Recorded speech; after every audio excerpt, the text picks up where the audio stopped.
welcome to another Mailbag Special. Or we shouldn't call them specials. It's just a Triforce Mailbag. Some of them are really special, though. Yeah, but you couldn't have a special every other week. That's not a special. Like, you have, like, a Christmas special or something like that. Well, I've been watching The Bear recently, and they're changing their menu every single day, and that's kind of special, too, so, you know. Well, you do have a special, a daily special, which is, like, the thing that they've got too much of and they want to shift.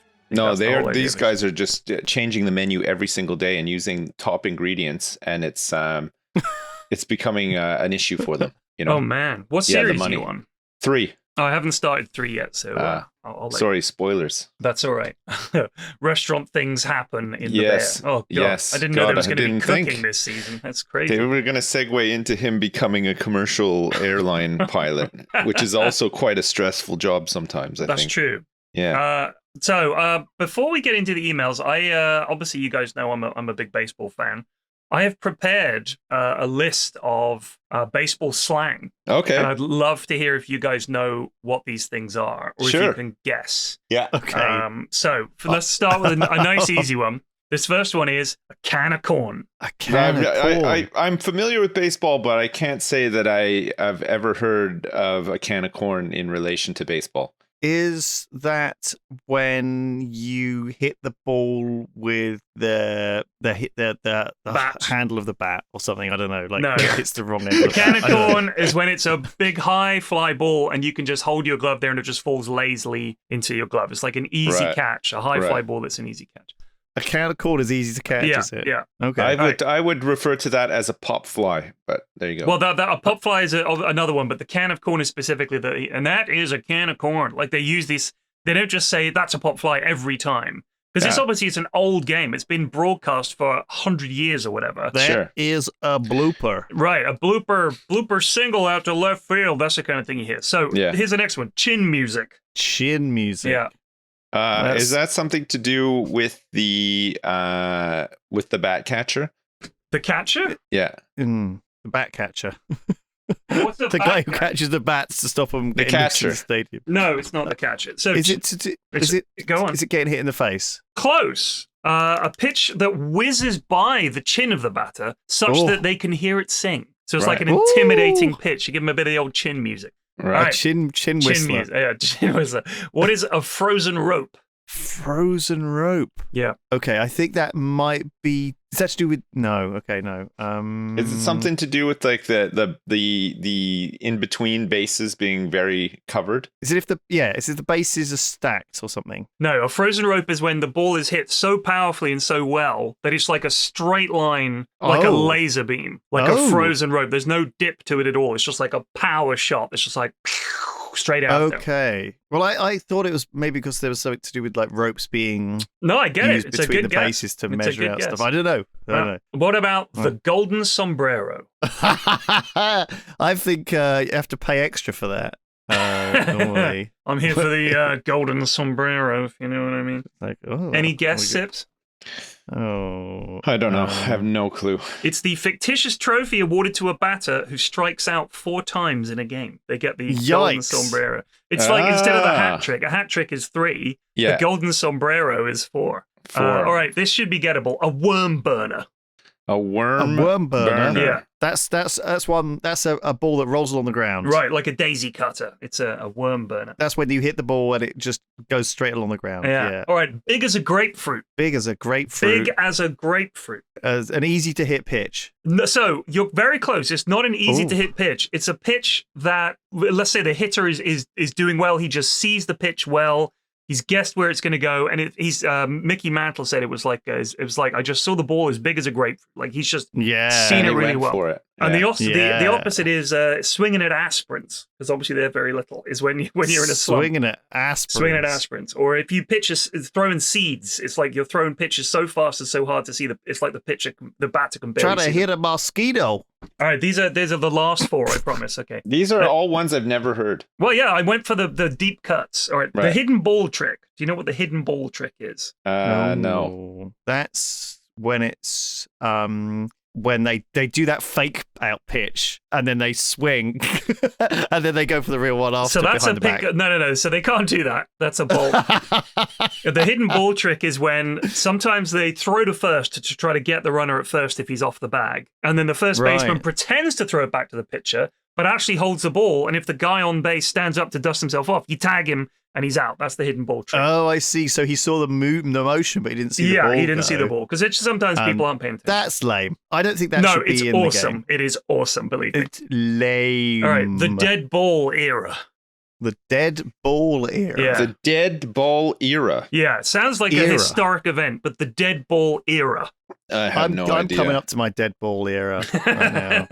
I mean, well, you had that pain in old. the nuts the other week, so I did. Did you have nut pain? Well, I told you, didn't I? I was told when we were streaming that apparently what can happen is if one of your if you get hit in the balls and you get like one of them damaged, You could get some swelling. it can like shrink, right? Right. And then the other one will grow to like replace the missing. The other ball is like, look at potency. me, I'm the daddy now. So you can get like a mega ball. So shout out Is to that what anyone you got? out there with a mega ball. No, but I'm just saying You that just read about it. I just All think right. I'm worried about it. Well, Do you know what I mean? that's I'm worried still that nothing I'll on the have 95-pound testicle that I told you dead guys ball. about. But I guess that would be my dead ball era. If that No, the happens. dead ball era was 1900 to 1920 when they basically didn't change the ball up very much. It would get all Well, scuffed. they used the same so ball. Yeah. it's not referring to something within the game as such. No, it's, it is. it's referring to a period of time to do with the game. So Yeah. So the ball got like fucked up. Yeah, and the pitchers would scuff it up. It was like cricket where the ball gets all fucked up and they change it occasionally. So it was much harder to hit the ball. Everybody's batting average was in the There's dirt. always been a bit of this, like adulteration of the ball. I remember watching cricket back in the 90s, and people were always rubbing mud on it and spitting on it and fucking doing all sorts of shit. Picking it and rubbing it with a bit of sandpaper. Yeah, because you get more grip or it spins more, all that kind of stuff. Right. All right, last two, the Green Monster. I've heard of that. Is that something It's to the do? Grinch. It's not the Grinch. It's Shrek. It's a wall at Fenway Park, the home of the Boston Red Sox. It's literally a wall. It's painted green. Yeah. Oh. And it's if you played really, Fallout, really big. Fallout 4, I think. It's in there, right? It's in there as well, yeah. Is it? Yeah. And the Big last green one, wall. the last one is Moneyball. Do you know what Moneyball is? I've seen the movie, but is it something to do with the movie? Yeah. They call Hang it on. Moneyball. Do you know what Moneyball is? I can't remember what the meaning was. Oh God, is it to do with like I don't know. Is it like a one shot? Is it like it was like a one ball and he's out? No, it's a way of managing your baseball team that maximizes spending as little money as possible because you haven't got any to get the most value for money team that you can. Yeah, so you're looking at the science of So they're looking at the batting statistics and averages, statistics, all this stuff. Yeah, It's like to playing, basically put together spreadsheet sim. Right. And they're like, what can we get that it's will like help how I us play win? Football Manager. Exactly. Yes. You got to do a bit of Moneyball. You sort by the columns. No and you're transfer like, okay, fee. Who's got the best ratio of money? Are to, you to 15 goal? years old? Can you jump Exactly. high? Those are the kind of guys I'm looking for. Right.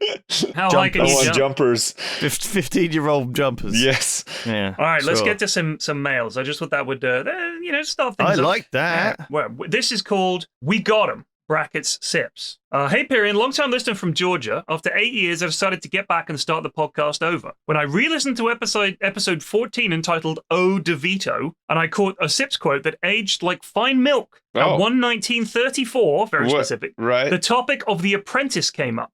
And Yes. Sips says, and I quote, I didn't mind it, but I wouldn't watch it like fucking 10 years of that show. Jesus. Yeah, here we are, 10 years later, and it sucked me right in. It grabbed you by the ball. It's grabbed me by my mega ball. It's grabbed me by the money ball. And I have watched it pretty much consistently for 10 years Yes, since. you I'd say. have. Yeah. You definitely talk about it every time there's a new season. It comes up, how it is, who's on it, what it's like. You say you talk about it in this kind of frustrated, angry way. Yes. though. Like these fucking people, like every time. It's I like, know. Hate watching. Yes, it is hate watching. Yeah. Yeah. That's exactly. But here I am, still hate watching that Still show. a place Aged to like milk. Yeah. I'm sure there's tons of that stuff. God, Yeah. if we listened to everything we said we wouldn't do or didn't enjoy or wouldn't get into, and then found out, later, subsequently. Yeah, there's been a lot of that stuff where I've been I feel like I probably am the same, but I like to think that I'm not the same. But I definitely have known within myself that I will be very quick to judge and condemn something without even giving it a try, and I need to be more open. Nice. This is called Boomer Gamers. Right. It's not directed at us. Oh, just finished listening to Mailbag 35, where you spoke about boomers and their gaming habits. My dad is a classic right-wing boomer, but grew up a big nerd. This sounds like my dad, in all honesty. He gave up gaming around the time my brother and I could play for ourselves, but we loved watching him play Super Mario 64. Last year, Super Mario 64? Your dad can't be that old. Last year, my wife and I introduced him to Satisfactory. Oh, shit. In the hopes he would spend more time playing a brain-intensive game and less time wallowing in QAnon horseshit. He owns and operates a concrete plant, so we figured Satisfactory would be attractive to him. I watched him boot it up for the first time, and he simply could not understand moving in first person, nor could he press any keyboard keys without looking down at the keyboard. In the years since, he has put in hundreds of hours and loves to show us his progress on his truly spectacular factory.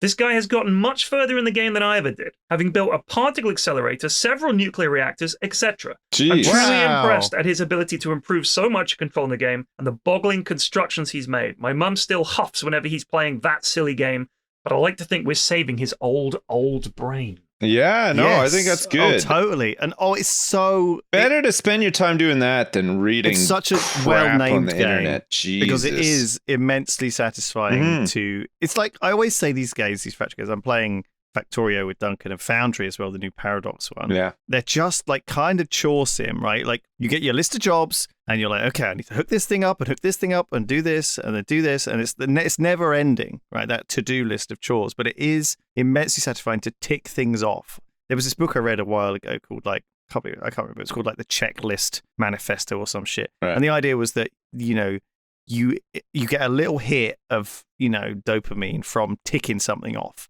And so, in fact, if you, at the start of every day, make a little list of the things you want to do that day, the washing, go and get some new toilet roll, doing those things actually becomes like a little satisfying game, right? And at the end of the day, you're like, you don't have those things in the back of your mind, like, oh, I haven't done this, I've put this off, like getting all that procrastination out is I don't need to make a list. Relieving. I have Mrs. Flax. But what I'm saying is you could do that in a video game where you don't actually achieve anything in real life, but you can get like a fake feeling of achievement. I get a dopamine rush every time I crush noobs in a game of Dotes. I don't need a list. My list is own noobs. That's the only entry. First and only entry on the list. Own noobs. So it was Daft's 30th birthday. Oh, I'm aware of it. We played a very miserable game of Dotes with him. Exactly. And he said he turned 30 and he was still up and he said to you, oh, can we play Dota? Can we play a game of Dota? So you got a little stack together, little birthday stack. Yeah. You queued up, and you met some people who recognized you as well, didn't you? You were against like a fan stack or whatever. I don't know. I mute everyone, but yeah. Oh, but they were like, oh, P-Flax, Dav, it's great to play against you. And then they absolutely stopped you into the crowd. Always the way. It's the worst thing getting recognized. And it was like the most miserable thing. Yeah. And I was like, well, welcome to 30. It's going to get no better, And then, if P-Flax is a judge of gaming quality. Last night. You're no 15-year-old jumper, are you? No, indeed. Last night, this was after Dav's birthday. So last night, about 11:35, 11:45, Dav's like, get me in the next. We were like, all right, cool. We just started a game. We were like, Dav, you'll get in the next game. This was an 80-minute game. And Dav was just waiting in the wings. Oh, no, I hate it. Yeah. But we did win. Yeah, I felt I was that jilted lover back so many times with you. I'd tune in or join your Discord just as you started a game. Yeah. I'd be like, I hate it. And also, I wouldn't even know if I could get into the next game necessarily because you wouldn't. Flax, often you're reply. in the best spot though because you're you're like the maestro, right? So nobody's anymore. Not anymore because I'm not playing in the evenings. I play on Joe's Discord. Oh. And he's got a bunch of lads on his Discord who he's been playing with for like 10 years. What happened to like Enthused and like Miles? They're all way too good, dude. They're so good. Like Plague is like immortal. Like when we queue in those games, it's like I've just started learning to play Dota again. Yeah. Like it's brutal. Sometimes it's really fun, but a lot of the time my mate is like, shit, it's this guy. And it's like, we never beat this guy. And you're playing against guys that are just so much better than you. It's that's insane humbling. to get to that point in a game. So, I mean, because, these guys, I've been playing with these guys for 10 years or whatever. Yeah. And they're young, so they've improved. And they've hit a point now where it's like, do you think so they much had some natural talent baked in, or? I don't want to say it, but their speed of thought and reaction time and everything is way better than mine. So, all right, this is an interesting one. We were talking about firefighters and emergency services. This one is called Firefighters from a Son's Point of View, right? Which I thought was interesting. I hadn't seen this. My dad started the second he turned 18, continued to be a firefighter till he retired a chief, took a year off, then went back for another 10 years. The only reason he stopped was when the cancer treatment was too much for him to continue working. As a child, I remember my father working 48s at the firehouse when he would come home smelling of smoke and the backs of his ears were nothing but blisters, sometimes no eyebrows or eyelashes left. Knowing him and most of the folks he worked with, I think a lot of them started because it's a crazy job, something they could do that maybe a lot of folks couldn't. Being known as the tough, crazy guys didn't hurt. Also, I think he enjoyed the pats on the back and the praise that comes with it. Hearing stories, and often overhearing stories, about what happens when the sweep misses a closet full of kids, maybe didn't see the last door in the hallway, or the call got out too late. This is when there were no cell phones. What they emotionally and mentally go through putting out a fire. Finding the remains, then having to stay with them until the wagon shows up to collect them. Fires don't wait. Sometimes they leave directly for another job, but someone has to stay behind with the victim. I personally think it changes from enjoying the praise to just attempting to stop anyone, including other firefighters, from having to go through that. The praise just becomes a band-aid for the trauma. The mentality of tough guy, macho man, etc., I believe is a symptom of that as well. I've watched my father walk behind a store with 4 guys who were catcalling my mother and my sister. Moments later, just seeing him coming back round the front, wiping blood from his hands. Also, I remember a night where he came home, hugged me for 15 minutes and just cried. Come to find out, 2 brothers close to my age had caused and were found in a fire. Guess who had to wait for the wagon that night? I think they need to save not just the victims of the fire, but their families and the other firefighters from going through the loss and trauma becomes almost a manic requirement. Yeah. If we were out eating or walking by a street and building lit up, he'd run to it. Even while he was off duty, and many of the men he worked with seemed to be the same way. Granted, this is my personal take and personal recollections. G. Thank you so much. That was a really good email. Really good. Yeah, nice as well. These guys are so committed to, it's not like your average job. It's a calling, right? Like a lot of these like services, emergency services, it's the same kind of like with nurses, doctors, maybe police to some extent, although there's definitely some gray areas for police. But with firefighters and stuff, a lot of it is it's insane. It's selfless, but the emotional baggage that comes with all of it as well must be crazy. But that's a really nice email. Thanks so much. Yeah, really nice. Yeah. There's this word which is, I can't remember. I never remember what it is, but it means like that realization that everyone else out there has as rich and complex a life as you do, and are not just NPCs. a simple, not just a stereotype or a or one thing, right? You can be more complicated than that, and everyone is way more deeply complicated than that, and everyone's reasons and actions are somewhat informed by the things that have happened to them and what they do and what they experience. And I think does becoming whatever reason he became a firefighter in the first place, that's going to have an impact on him, right, and change him and affect him.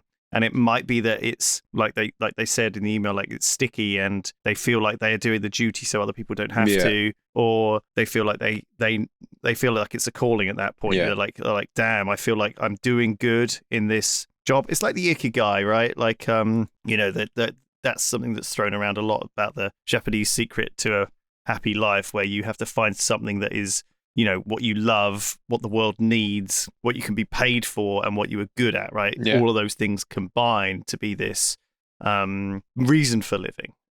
And I think that, in something like firefighting, certainly it provides many of those things, right? Especially if you've done it for a long time, and I can totally see. I mean, what a story, right? Like, yeah. Retiring for a year, you can imagine what that was like, and also having cancer and going back. Yeah, like dedication, that is a life well lived, isn't it? Really, they don't make them like that anymore. That's what they like to say normally, when you talk about somebody who's older and from a different time and era. And you just but I think they do make them like that, and I know plenty of people who are very amazing people. Are you talking to the man in the mirror? You gonna ask him to change his ways? It puts it into a perspective, though, doesn't it? You know, we are very lucky to not have to. They don't make him like that anymore. Right, let's get on with the next one. All right, I'm not allowed to read the name of this person. Please do not read my name if you choose to read this email. You say it's a shit song, and to some extent I agree, but if you've ever seen the music video for that, it's a tearjerker for sure. Oh, it is for sure. I just wanted to say, listening to the story about the 4 lads with no experience setting sail across the Atlantic was very frustrating. I drive boats in the Canadian Navy and have done search and rescue at sea before. People who set sail with no real understanding of seamanship put themselves, those around them, and inevitably those who have to rescue them at risk. Yeah. If anyone has similar ideas, please take at least some boating and sea survival courses and invest in some good safety equipment like an immersion suit and an emergency position indicating radio beacon or EPIRB. Also, I recommend the book A Guide to the Collision Avoidance Rules by A.N. Cockcroft and J.N.F. Lamaya. And of course, the international regulations preventing collisions at sea to anyone intending to sail on the high seas or any navigable body of water connected to them. Yeah. That being said... So is this about the guys who did their boating? Yes. That being said, I checked out the Instagram of those boys and it looks like they're having a blast and wearing their life jackets. May our paths never cross. And then this is clearly something sailors say to each other. Fair winds and following seas. Yes, fair winds and following seas. Time is money, friend. Another World of Warcraft quote for you. P.S. I love the podcast. Keep it up. I'm not trying to be a snarky That's what I say to everyone when I meet them. Yeah. So I appreciate that. I did say, that sounds incredibly dangerous. But yeah. When I meet people, I just say, more work? Okay. And then I walk away with my shoulders slumped. That's what I do when I boot up my Satisfactory. Work. Yeah. No, that's good. It's nice to have. It's nice to have the...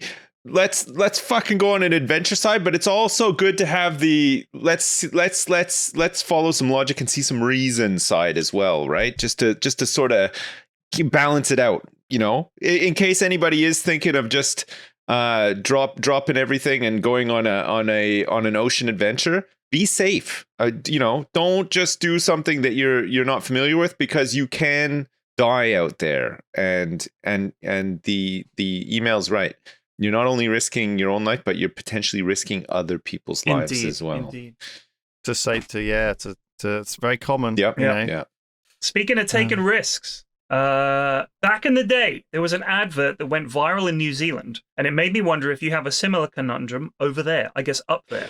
A little bit of translation for those who aren't aware. Togs is the way we say swimming trunks. Right. So togs. Put your togs on. Get your togs ready, mate. Keep your togs on. And undies is underwear. Yes. And there's a video on YouTube I'm going to show you now. It's an advert for Trumpet ice creams, which look like Cornettos. Okay, I thought this was going to be some sort of horrible road safety ad or something. No. This is not like that. So you don't have to watch it yet. The video is... you don't have to watch it at all, really. The gist of it is he's walking out of the ocean, and the question is, at what point do your togs become undies? Right. So it's like togs, undies. Togs, undies is the sort of catch line. So the question is, if you're wearing, and these are like tight Speedo style swimming trunks, if you're wearing those, and you're at the beach, nobody bats an eye. If you're at the pool, no one bats an eye. At what point do togs become undies? And essentially, you're just walking around in your underwear. So what do you think the differentiating factor is? Right. Okay. So yes. Yes, I've thought about this a lot. When I was in Corfu, because there's like the beach where you're in your swimming trunks, and there's some shops, and there's some other shops that are slightly further from the beach, and you're like, which ones of these shops? How much do I put on between? What's the correct distance to go before I have to put a shirt on when I'm in a shop, right? And how far do I go into a shop? If it's like. Just like kind of close, if it's like, if I'm going deep into like the freezer section and I'm buying stuff out of the freezers and I'm still wearing like togs, is that okay? What kind of, it's going to come down specifically to the person though, because for me, like if I was leaving the beach, if I was on the beach and I was swimming, I would have a pair of shorts on. I wouldn't wear Speedos. I can't get away with it. It would I don't wear those. be disgusting.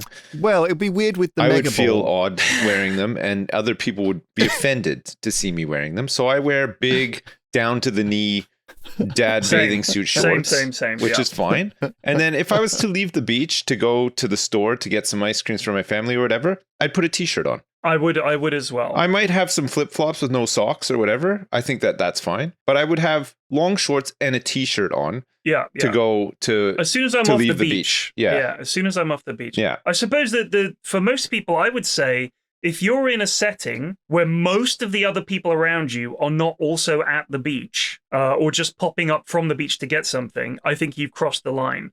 Like the ad says 100 meters from the sea or something. But if you were in, say, Bournemouth or Brighton, 100 meters from the sea, you're on the fucking high street at this point. Yeah, but if you were walking down the high street in a bathing suit, it would be like, people would, I think a lot of people would look and be like, oh, that's odd.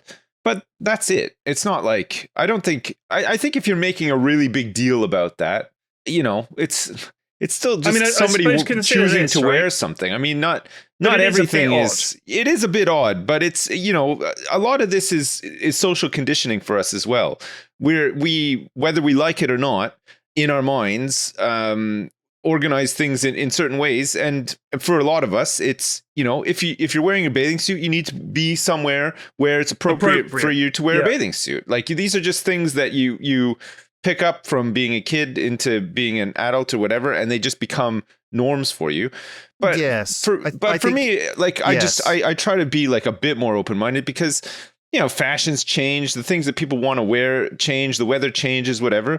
If I see somebody walking around town in their bathing suit, I'm gonna think, oh, that's odd, but I wouldn't go any further than that personally. Like I don't have a personal running after them with torches. Yeah, I don't have a personal vendetta against what somebody wears or not, or whatever. Like as long as they're not hurting someone, it's fine. If it's like a really hot day, there will be a lot of guys with their tops off in the UK.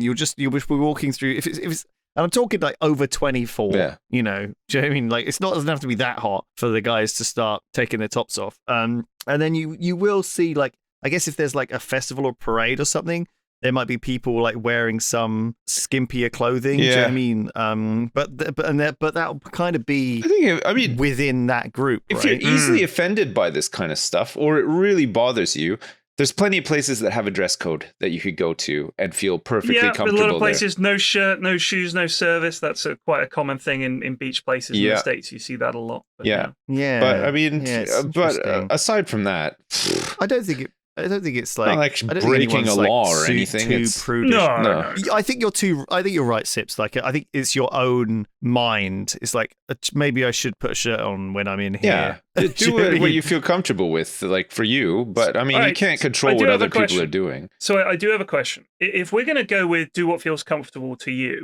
there has to be a limit to some point, because the problem is, although you may judge it unfair, if we're saying that someone's decision to wear bathing trunks, or Speedos while they're strolling around town is no big deal and it's their choice, what if that really upsets some people? Are we saying, oh, well, fuck them? Like that seems like going the other way. You're saying that we should just ignore. Where do you draw the line, though, in regards to what they're going to get upset by? We can't predict what's going to upset this person. So all of a sudden, everybody has to walk on eggshells around this one person who may or may not be upset because they've got some hidden, mysterious set of rules for themselves that nobody else. So I would agree. I would agree with that. However, we have also clearly established in our minds, as you said, that there is some level where we understand that when you're at the beach or the pool, you expect to see people wearing a suitable attire for that. But when you're in the street, you're not expecting it, and it makes some people feel uncomfortable. So, well, yeah, I think the clue though is what people around you are also wearing, right? Like because you're not the first person to come here. People have been coming here for years, hundreds of years probably, and as a result, it's kind of set up like if there's a restaurant in a touristy area and it has a problem with people coming in without shoes on. Do you know what I mean? They're going to put a sign up that says, please put your shoes on. Do you know what I mean? Like, I mean, it lowers the you will see standards that, right? of a place. I mean, if it's also okay to be offended by something, but I think it's unreasonable to expect that the world is going to change just to suit you. is I think what we're talking about here. We've gone way too deep. If somebody goes out and is is offended by what somebody's wearing, it's kind of tough shit, really, isn't it? Like I mean, unless it was really obscene or, I don't know, but I can't really think of anything that people would be willing to wear or not wear to upset somebody to that extent. So some people who are very heavily tattooed kind of still look like they're fully clothed when they are wearing that bathing suit. Yeah, that is funny, dude. That is funny. Which is kind of amusing. So yeah, anyway, let's move on. But I mean, if you're in a store or something, they'll have a dress code. Most restaurants and bars have a dress code or whatever. If you're outside, you don't have a leg to stand on. You can complain about it until you're blue in the face. I don't think it's going to change. So avoid going to those places that upset you so much. I guess I wouldn't go to a sit-down restaurant without a shirt on, though. I wouldn't either. But equally, if I went to a sit-down restaurant, I was sitting down for a nice meal with my family, and there's somebody at a table next to me without a shirt on, that would be really weird. Like even weirder than seeing somebody walking around town on a hot day in Speedos. Especially if they're eating something really like soup or something. Do Yeah, you know what I mean? Yeah. or like a ramen. Yeah. And just like lots of grease dripping down onto their bare chest would be weird too. Yeah. But even then, I would find it really weird, but I'm not sure that I would actually go far enough as to try to do something about it. I expect people who are not wearing shirts to eat an ice cream outside, right? There's certain things that are foods that you can eat without shirt on, right? All right, we're in the weeds here, gents. Let's move on. Okay? Sure. All right, this is a funny story about football snobbery in third world countries. Oh God. All right, this is interesting. Hearing the story of the boating boys, it reminds me of a mindset I had when I left college to go and explore the world a bit. I ended up doing a charity mission in Sierra Leone, volunteering at a school for the hearing impaired. Oh my gosh. As part of the lead up to it, we got our friends and relatives to donate old football shirts to give to the kids there. All the kids were very, very poor. Only half of them even had a full set of clothes. Most of the kids attended most classes shirtless. Just there was a tie-in. That was a clever tie-in. Sorry. Okay, a link, right? Thank you. I did work hard. I hope they were only eating ice cream, though. On the last day we were there, we started giving out the football shirts to the kids, and they were over the moon. But it was to our surprise that after about 20 minutes, a young boy came up asking to give his shirt back. When we asked why, he said that he didn't like Spurs and wanted to switch it for a Man U shirt. When we all could offer him in exchange was an Everton shirt, he gave his Tottenham one back and walked away literally shirtless. And he was not the only one. Multiple kids throughout the morning kept coming back and complaining that they did not want the shirt they were given. Despite that now being the one and only shirt they owned, they all wanted Arsenal, Liverpool, or Man U. I will never forget it. I guess it is a universal that we all think Tottenham are shit. That's from T. That is fucking hilarious. These poor kids would rather wear nothing than a Tottenham shirt or an Everton shirt. Well, is that football snobbery, or is that maybe like the bigger kids? One man's trash is another man's treasure. I think is it's that it's one. It's nice that they gave them back and didn't just throw them away, though, right? Like that is still good, you know. Poor Tottenham. Yeah, it's not that they. What a diss! It's not that they didn't value the shirt diss. itself. It's that they didn't. I guess maybe they didn't want to be seen in their community to be. They didn't want to get bullied. Do you know what I mean, or something like that by wearing the wrong shirt by the kids who were, I don't know, able to afford the ones which were cooler. Do you see what I mean? They didn't want to be the enemy, because there is this animosity, right, between football teams that. You know, and that could maybe be the reason, right? They were like, I didn't want to get beaten up by other kids for wearing the rival shirt, right? Because there is a Tottenham rivalry. Is Tottenham rivalry with West Ham or Arsenal? Arsenal, but they hate Arsenal. They hate Chelsea. Those are the two big ones for them. Yeah. Well, there you go. All right, here's another one about an Aussie dance. This is from Max. With the mention of the ageless Aussie dance tradition of the nutbush, it made me remember the other fantastic dancing oddity we have that I imagine would be completely bonkers to the rest of the world, the eagle drop. The eagle drop. And now, this is funny. It says, its name says it all. I assure you, it does not. Having read the rest of the email, the eagle drop gives you absolutely no indication of what the hell is happening.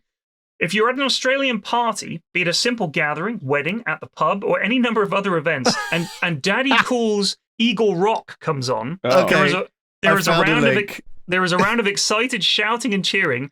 A bunch of drunk blokes will stand up, drop their pants, and dance away, meaning trousers. It's true. No, it's not complete nudity, with underpants remaining on, and trousers are not removed in the entirety but left around the ankles, Yes. which usually results due to the drunken dancing and jumping around, various items being ejected from pockets, people tripping over their own flailing belts.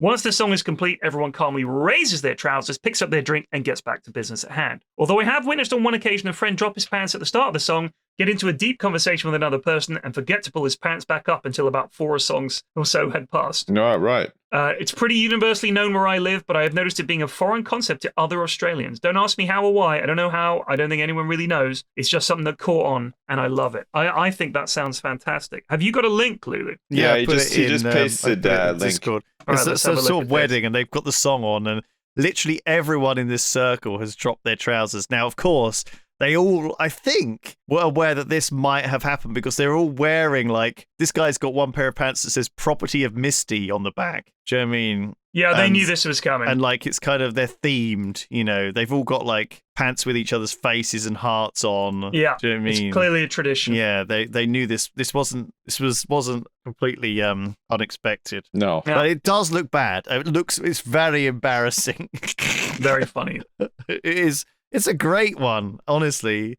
The eagle drop. It sounds way cool. It sounds cooler than it is. I thought the eagle drop was going to be some sort of like a slut drop.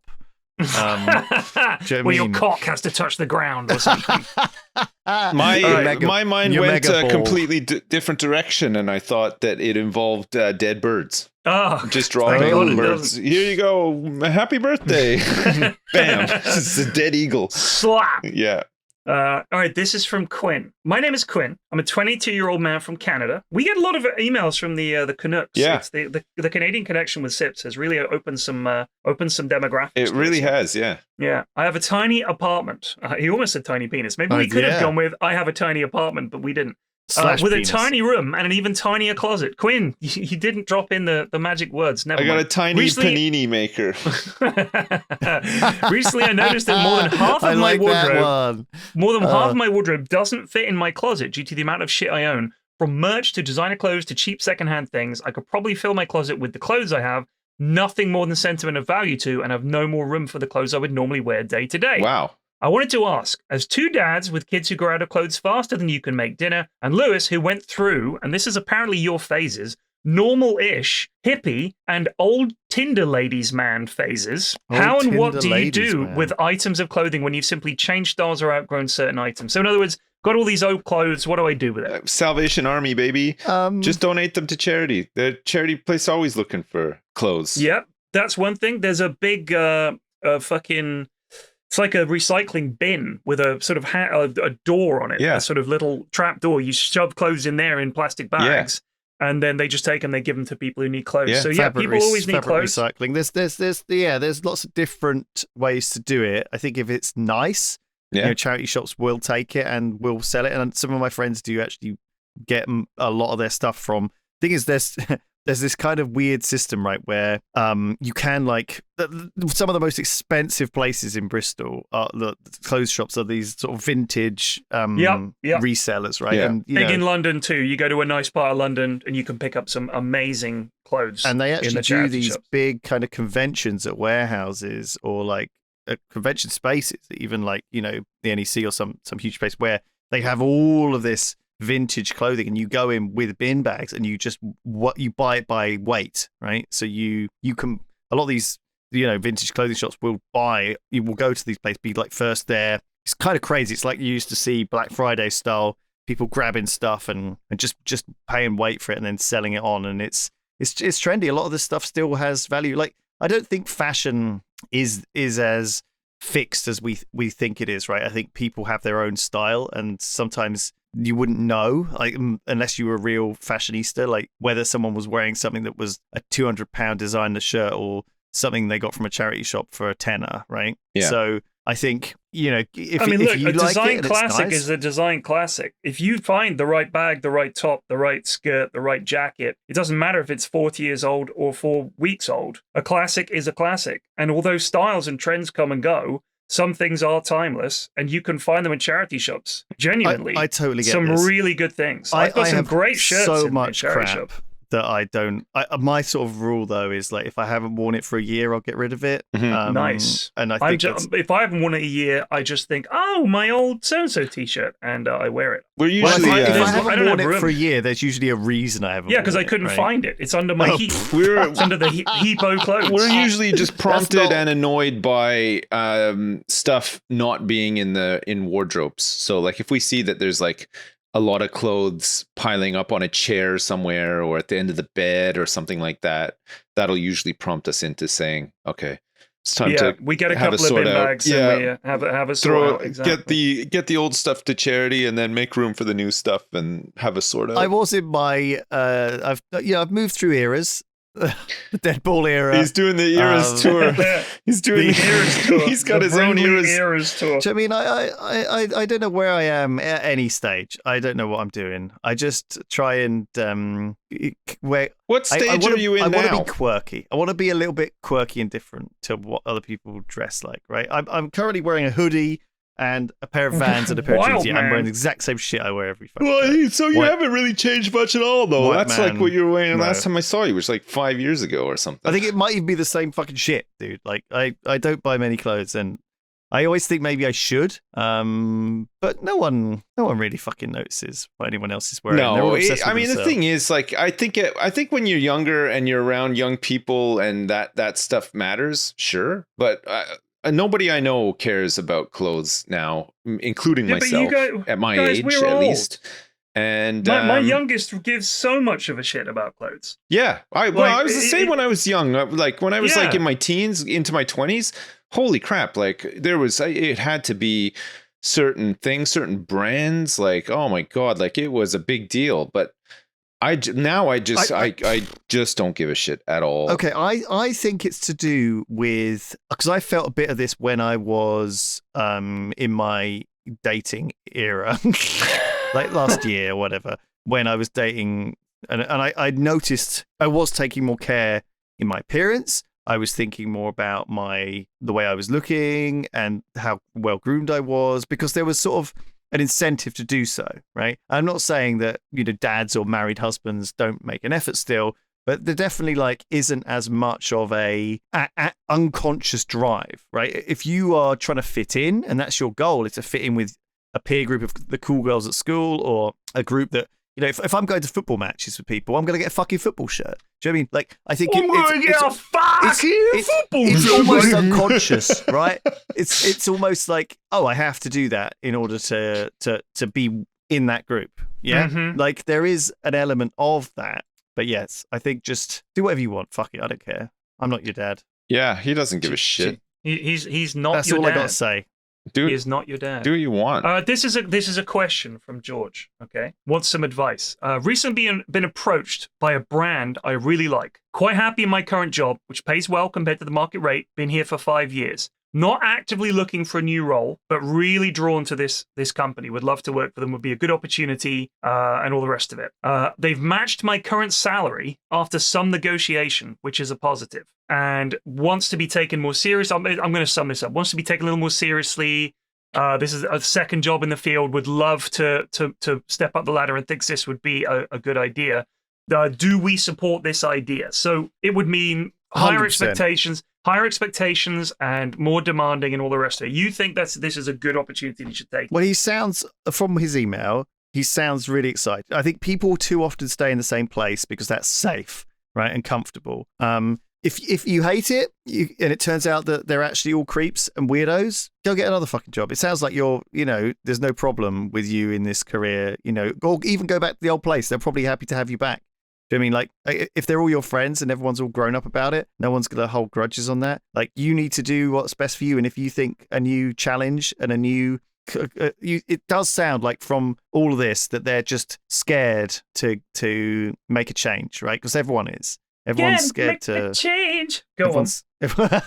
For Michael Jackson. Wait, Sips, what do you think? Do you know what? I wasn't listening. All right. So you've got one go for it, one abstention. I'll be honest with you.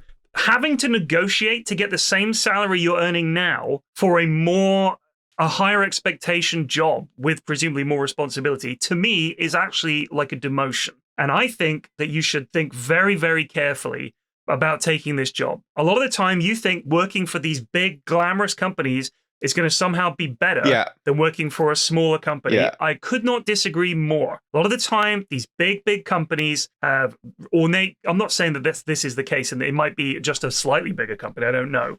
But a lot of the time, working for these much bigger companies, the corporate structure is far more arcane. The bureaucracy is far more obtuse. And also, you're going to be the new guy. If there are layoffs for some reason, these big companies often have layoffs, your name is going to be top of the fucking list to be binned off. Yeah. And you're literally getting a more difficult job, and you've had to negotiate to get the same money you're on now. Okay, you're generally when right. you move to a new job, it's a weird, you expect a fucking pay rise because you're taking a big risk. It's a weird pros and cons. Like if you work in a small place, you're expected to be a jack of all trades. You're expected to get involved in everything because it's small, and you're probably the only person there who knows what to do in a lot of cases, or will have to try to figure it out somehow.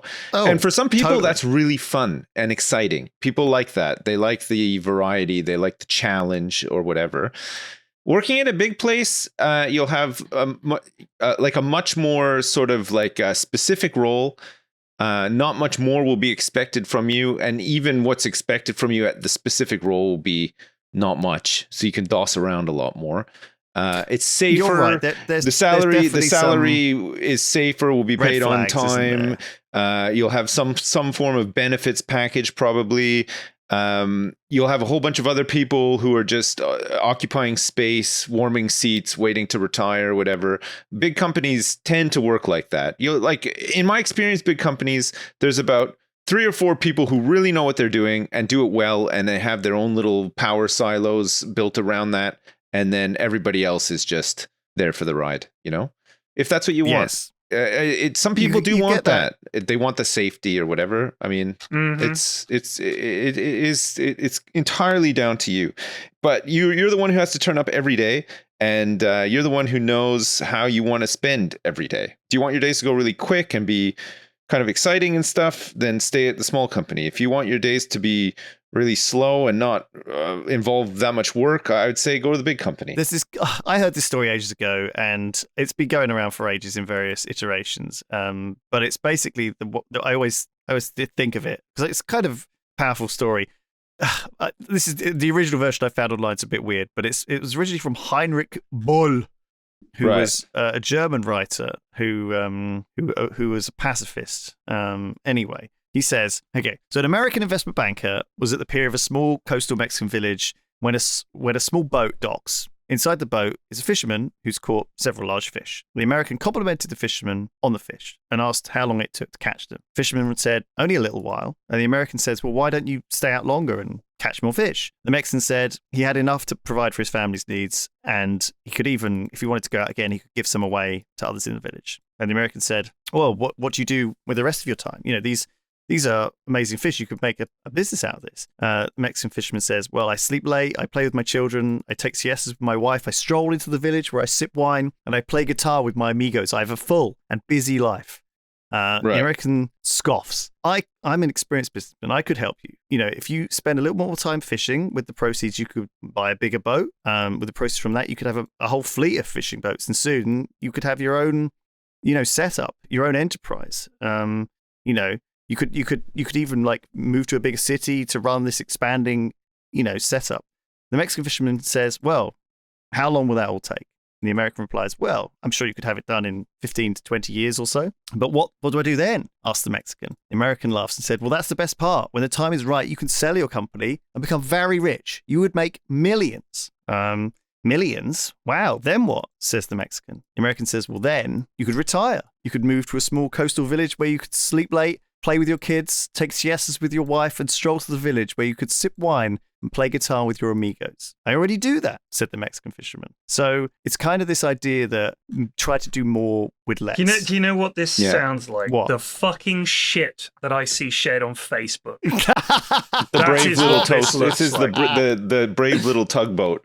The brave little toaster. Absolute wank. Okay, give me your take on this. It's a totally mythical conversation that would never happen. Of course. But so what fucking point is it trying to prove? There's no lesson to be learned here other than, hey, you're as rich as you feel and all that kind of shit. Yeah. This lad who's scraping by with his boat is living a very perilous existence. What if EU rules change and all of a sudden he can't fish those waters anymore? Or what if the fact that the fucking fish are dying, he has to go further and further out? Yeah, he's got no fucking money to help him out. Worse, he's got no safety net whatsoever. Imagine he sets up a whole enterprise around it, and then under his nose, all the regulations change and stuff. All of a sudden, those millions that he's going to get in 15 years might not materialize as well. You know, like it can go either way. This is exactly how I feel about this story as well.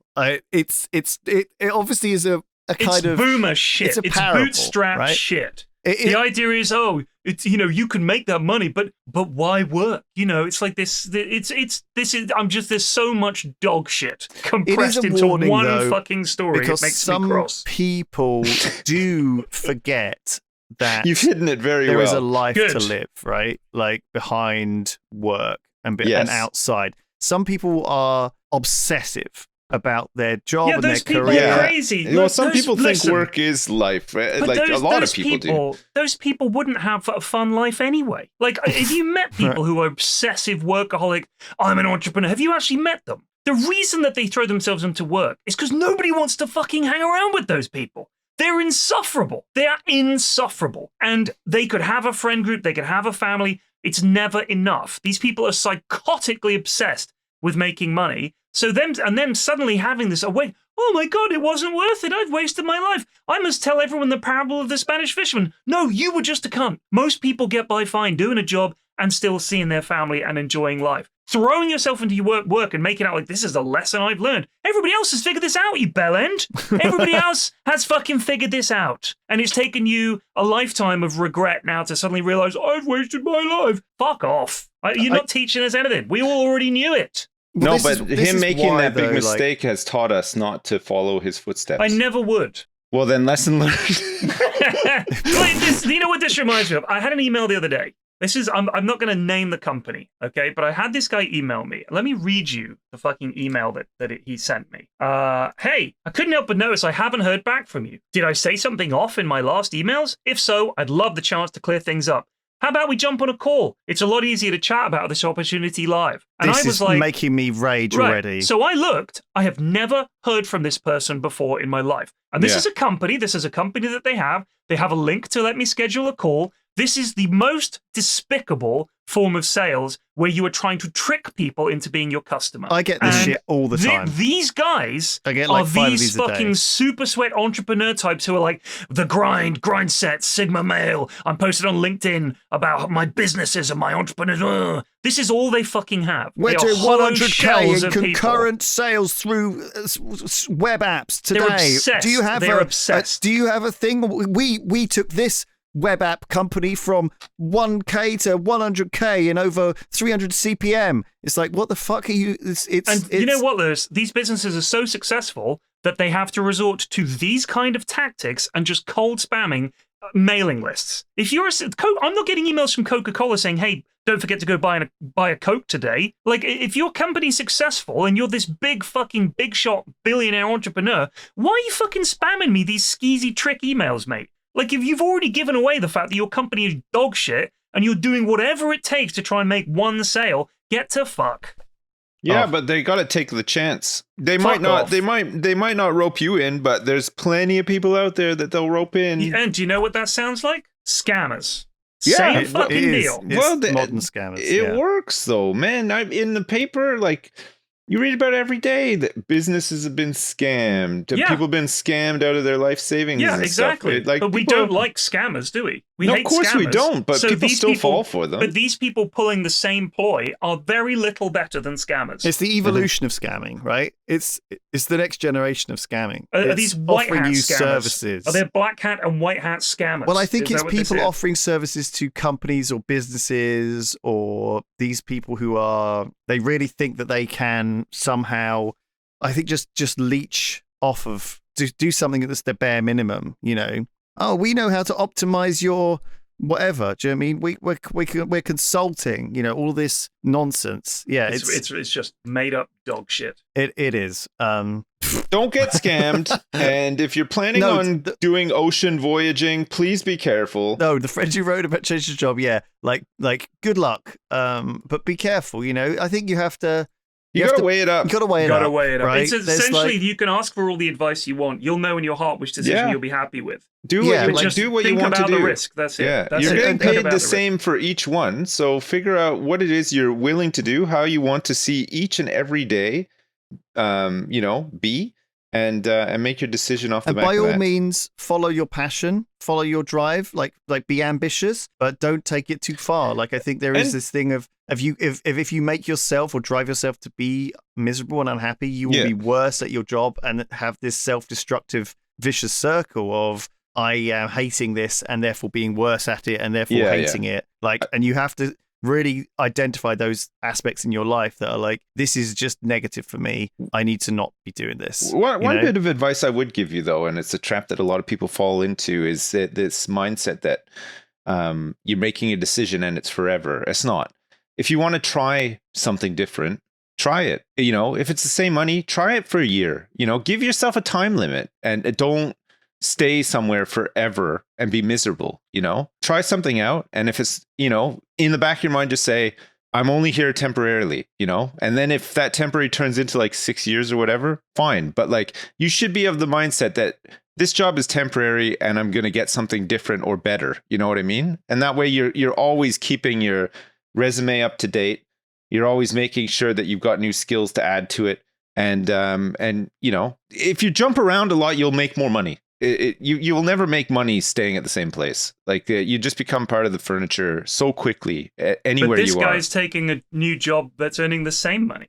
Yeah, but sometimes that job, you might pick up some different skills, or, it might be a higher profile company to do with other companies that you could potentially get a job at for more money. You know what I mean? Like you have to look at it that way rather than just sort of settling, just saying like, okay, I'm going to take this job and then I'll be me till I retire. A lot of people do think like that. The old honestly, box factory days. We've had a couple of people at Yogs go away and do their own thing and then come back. And that's of course. Okay. Do you know what I mean? It's like, I would rather have someone. Once they failed, they came crawling back. God, if you're a boss, that's what you want to see. Yeah. And had new ideas. Oh, not so easy, is it, young Padawan? Welcome back. Get through the Who's back at the Jedi Training Academy where he belongs. No, I want people to on your knees and kiss my boot. Wow. Beg for your job back, scum. That's crap. what Lewis does. Yes. There's a special room for it. Wow. He's got the Mr. Burns office with trapdoor on the floor and everything in his. Yes. Well, there you go. Is that enough, or have we got any more? No, we're done for this week. That's more than enough. Thank you. We're tired out. Frankly, that's more than they deserve. Well, we would like to make sure we get these podcasts out to all of you guys over the next few weeks. Sips is going away for a few weeks. Peace Flax is going away for a few weeks, but hopefully we won't miss an episode. But if we do, sorry. We love you. We'll try not to. We're endeavoring not to. Sorry. So yes. Anyway, take care. We'll see you guys soon. See you next Goodbye. time. See you later. Bye. Bye.